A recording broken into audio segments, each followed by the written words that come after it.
नागपुर में एक कार्यक्रम के दौरान राष्ट्रीय स्वयंसेवक संघ रिस प्रमुख मोहन भागवत के एक बयान ने सियासी गलियारों में हलचल मचा दी है। उन्होंने कहा कि जब कोई व्यक्ति 75 वर्ष की आयु पूरी कर लेता है तो उसे पीछे हटकर दूसरों को काम करने का अवसर देना चाहिए। इस सामान्य सा प्रतीत होने वाले बयान को विपक्ष ने सीधे प्रधानमंत्री नरेंद्र मोदी से जोड़ दिया है। मैं जब मर जाऊंगा तभी पहले लोग पत्थर मार के देखेंगे कि सचमुच तो मर गया।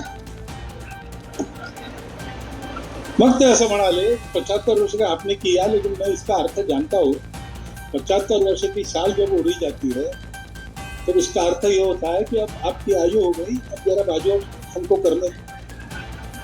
मोहन भागवत ने कहा, जब किसी को 75 की उम्र पूरी होने पर शॉल ओढ़ाई जाती है तो इसका मतलब होता है कि अब विराम का समय आ गया है और दूसरों को आगे आने देना चाहिए। प्रधानमंत्री नरेंद्र मोदी कल 17 सितंबर 2025 को 75 वर्ष के हो जाएंगे। इसी को लेकर कांग्रेस, शिवसेना, ओबीटी और आम आदमी पार्टी जैसे विपक्षी दलों ने भाजपा पर सवाल दाग दिए हैं। कांग्रेस नेता जयराम रमेश ने टिप्पणी करते हुए कहा, प्रधानमंत्री मोदी को लौटते ही सरसंघचालक ने याद दिला दिया कि वे 75 के हो रहे हैं।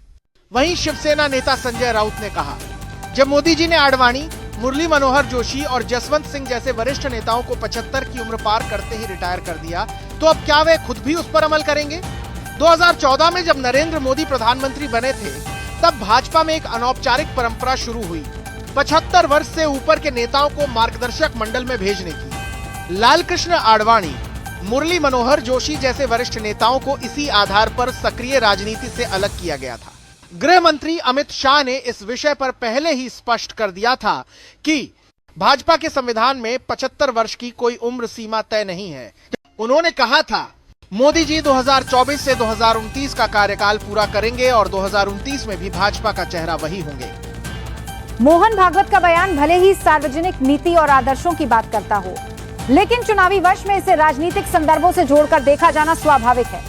क्या 2025 में नरेंद्र मोदी राजनीतिक विराम लेंगे या 2029 तक सत्ता में बने रहेंगे? इसका जवाब आने वाले समय में ही मिलेगा।